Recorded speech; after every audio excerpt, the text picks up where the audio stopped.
Émilie H, bonjour. Vous êtes philosophe, enseignante-chercheuse à l'université Paris-X-Nanterre.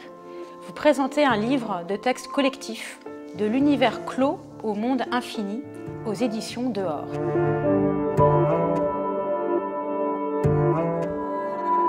Le projet de départ, c'était effectivement de demander à des auteurs de disciplines en effet différentes, mais des disciplines de sciences humaines que vous venez d'évoquer, et qui tous sont travaillés en fait parce que la crise écologique vient mettre au travail dans leur propre discipline. Par exemple, évidemment, qu'est-ce que pour la sociologie, qui a priori est une discipline qui travaille sur le social, le fait de penser la crise écologique vient modifier, vient déplacer dans cette discipline. Qu'est-ce que pour l'anthropologie également, qui travaille sur la question des mythes, on pourra peut-être y revenir plus longuement par la suite,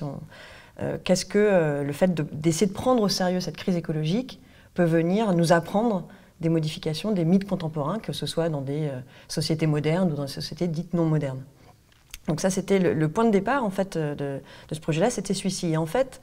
ce qui en a résulté, ce qui n'était pas forcément prévu au départ, et ce qui est très intéressant pour moi dans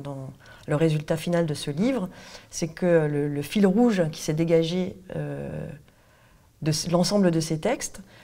c'est celui finalement de ce que je pourrais appeler la question de la perception, du renouvellement de la question esthétique au sens technique que l'on pourrait dire de la perception, à savoir qu'est-ce que ça veut dire percevoir, sentir, qu'est-ce que ça veut dire habiter, comment on peut désirer dans un monde tel que le nôtre aujourd'hui face à cette crise écologique. Et il me semble que l'ensemble de ces différents textes, avec des interrogations différentes, avec des outils aussi conceptuels différents, posent chacun cette question-là, qui est finalement aussi une question portant, on pourra peut-être y revenir aussi, sur l'imaginaire et la question du récit.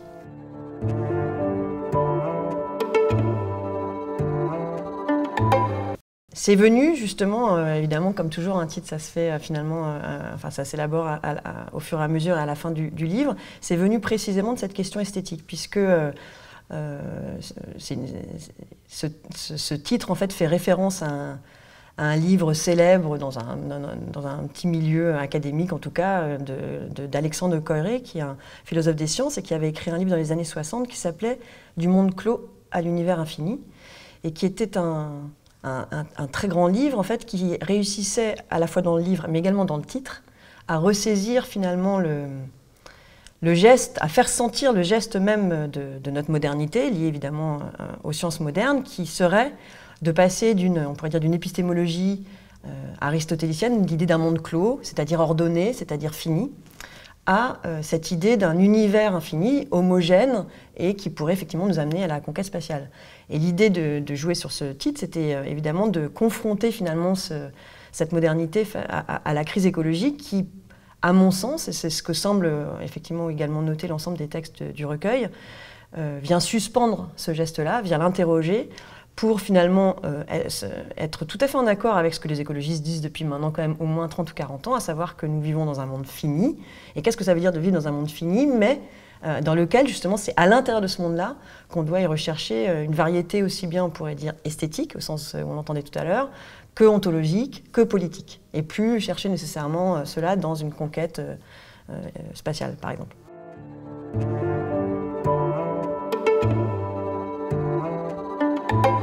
Alors effectivement, en effet, il y a une notion, enfin cette notion-là traverse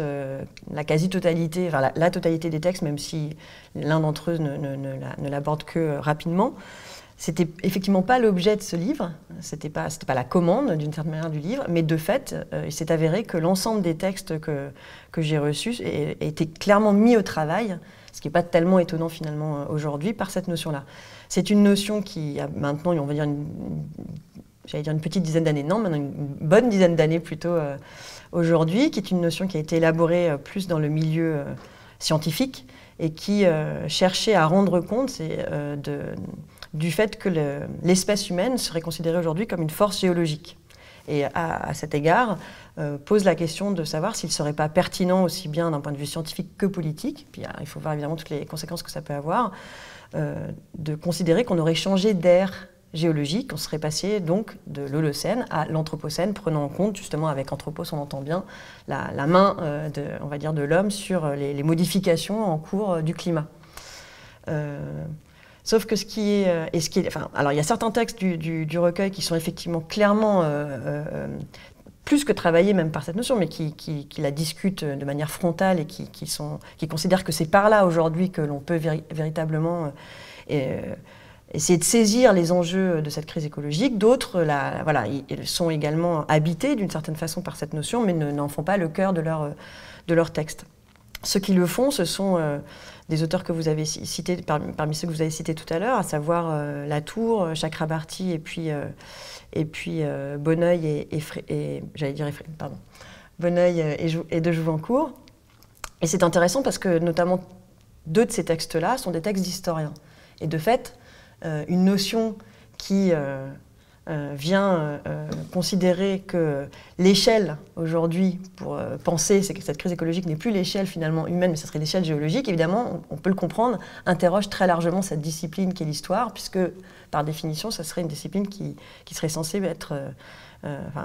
questionner l'échelle humaine. Alors, de fait, les différents textes qui s'y consacrent ne l'abordent pas du tout de la même façon. Certains sont très critiques et d'autres, au contraire, considèrent que c'est une notion extrêmement importante, extrêmement heuristique, mais dans tous les cas, ils considèrent tous qu'aujourd'hui, on doit aussi, dans les sciences humaines, penser avec cette notion-là.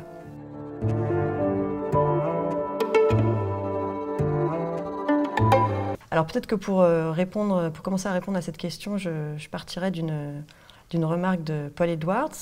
qui soulignait il y a très peu de temps que finalement on a largement assez de données scientifiques aujourd'hui pour avoir les outils de cet ordre-là pour réfléchir, pour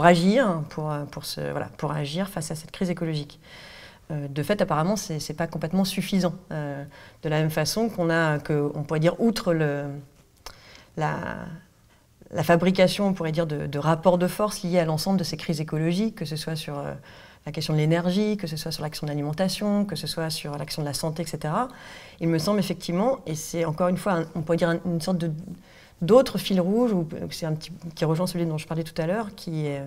réunit l'ensemble de ces textes, que la question effectivement de l'imaginaire, et en particulier du récit, ressort particulièrement au sens où c'est comme si on avait besoin, pour pouvoir espérer répondre à cette crise, on pourrait dire à la hauteur des enjeux qu'elle peut aujourd'hui engager, de modifier également le type d'imaginaire dans lequel nous sommes. Au sens tout simplement où il faut, peut-être que ce sera plus clair de cette façon-là, que la société moderne dans laquelle on est, c'est elle-même construite et intégralement construite sur des récits. Que ce soit les récits de conquête spatiale, que ce soit les récits de toute cette grande idéologie du progrès, que ce soit... Et l'ensemble de ces textes, et parmi d'autres, et je pense aussi à d'autres textes en dehors de ce recueil, prennent de plus en plus au sérieux le fait que pour aussi répondre à cette crise, il faut en passer par produire de nouveaux récits qui nous donnent autre chose à penser, à désirer collectivement, que les récits dans lesquels nous avons grandi, nous avons construit le monde dans lequel nous sommes aujourd'hui.